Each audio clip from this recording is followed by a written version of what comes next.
As she said, my name is Michele Harbeson. I am a chiropractor. I do own my own office as of a year ago, so I've been on my own entrepreneurial journey, which has been super duper amazing. Biggest thing as Natalie mentioned, is the biggest gap I see, with patients is that self-care is something that gets put on the burner or on the side burner, right? As women, we have so many other hats that we wear, right? So often we are not only just professionals like small business owners, we're also caregivers, we're partners, we might be mothers, right? Things like that.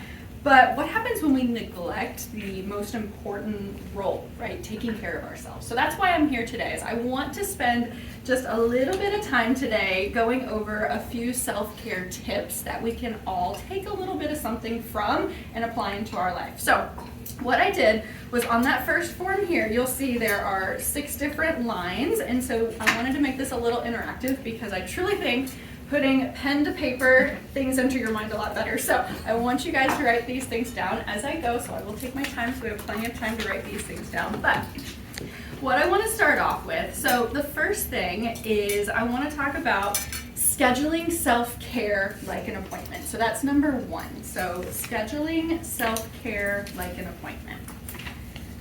With that, I want you guys to understand we need to treat self-care as a non-negotiable, okay? So blocking time in your calendar, so for activities that truly recharge you, whether it's, exercise, meditation, a hobby. Consistency is super duper important and key, right, to these habits and making sure they are promoting your well-being. So number 1, scheduling self-care like an appointment.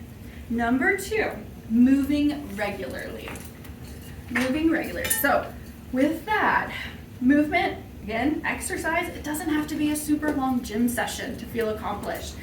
Find what works for you and your schedule. So whether it be a 15-minute body weight workout at home, a brisk walk during your lunch, maybe dancing to your favorite music in the evening, right? These things all add up, right? So starting small, great, right? Movement is going to boost energy, improve your focus, it helps our mood, right? Really, really important. So number 2, moving regularly.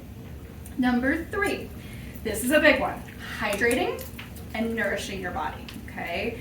So number 3, hydrate and nourish your body. So with hydrating, right, we hear a lot of buzz, right, on water. What I tell my patients, this is the easiest way to calculate a little bit more of a personalized water intake. So if we take our weight in pounds, right, and we divide that in half, okay? So half of your weight in pounds, translate that to ounces. So for instance, if we weigh 150 pounds, we divide that by 2, that's going to be 75. 75 ounces is going to be the minimum, right, that person should drink in a day. Now, for instance, like a normal plastic water bottle, right, it's going to be about 17 ounces or so, but it's really important to know, right, how many ounces are our water bottles, so that way we get an idea of how many we need to drink in a day. Now, it's also important to listen to your body, right, and adjust accordingly, right? It's dry outside, right? We need to hydrate a little bit more, right? Are we exercising? Are we sweating, right? These are different things that we know we need to bump that intake up just a little bit more. Now, going more into the nourishing side of things, this one, we want to make sure we're fueling our body with those nourishing meals, right? One of the things we hear a lot about too, right, is meal prepping. Now, meal prepping, I like to think of it a little bit differently. It's essentially just making more food at once, right? So when you're cooking for your family, right, cook a little bit larger of a portion, right? So that way you have some portions for you throughout the week, lunch, dinner, things like that. So meal prepping doesn't have to be fancy. This one, it's a little harder sometimes, right? Because a lot of us, right, what are we on the go, on the go, on the go? But if we can work on choosing more whole foods, right, less of the processed foods, right, our bodies are going to feel so much better too. Kind of going with that, right, a lot of us, again, being on the go, snacks, right? We've got kids, we've got ourselves. What I found to really work for myself is going to the grocery store, bulking up on those healthy on-the-go snacks, right? Whether they're nuts, healthy granola bars, I keep peanut butter pretzels and other things, right? All in my glove box, or not my glove box, we call that center console, right, in the vehicle. So you have those healthy on-the-go snacks instead of having to stop at the fast food place or, opt for something else. So just knowing, with being on the go, having those foods. Number 4 is being present. Now, a little dash with that, I want to focus on reducing screen time. So number 4, being present, reducing screen time. This one's hard for us, right? As small business owners, a lot of our business, right? Where is it? On the phone, right? We have social media to keep engaged with. We have clients or patients calling us, right?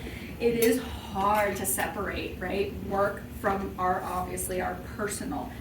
What I've found is dedicating time, right, outside of where you're operating your business to not fall into that scroll hole, right?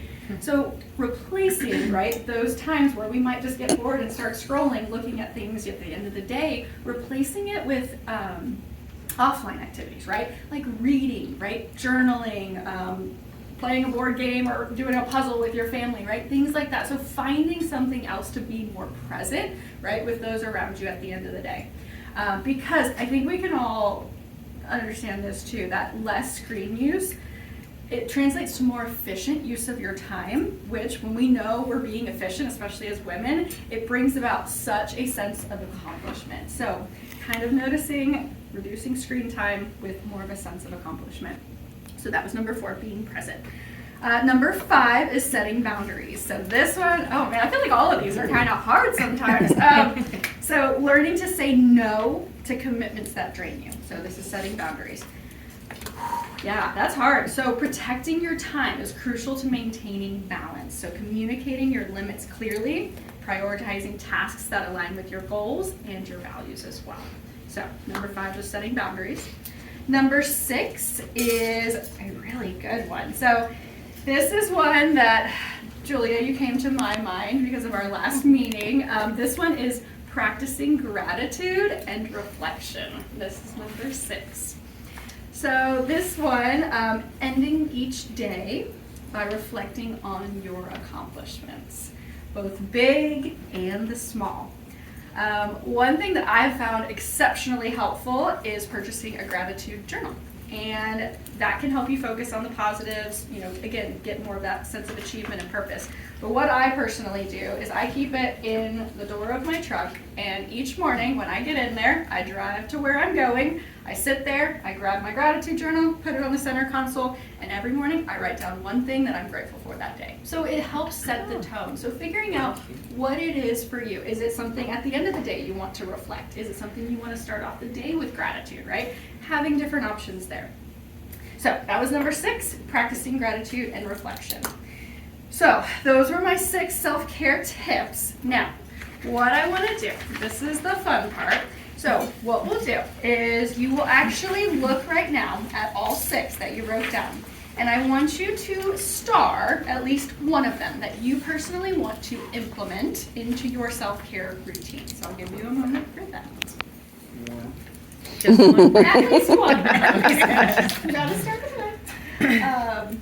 Now, what I want you to do is on the second page, we have self-care action steps. So what we have here, it says write down specific action steps on how you will incorporate that one or more tips into your self-care routine. So what I want to take, again, this is something we can elaborate more on in our personal time. However, I want to spend the next minute at least of you guys just starting to write out how you're going to accomplish that or implement that into your routine.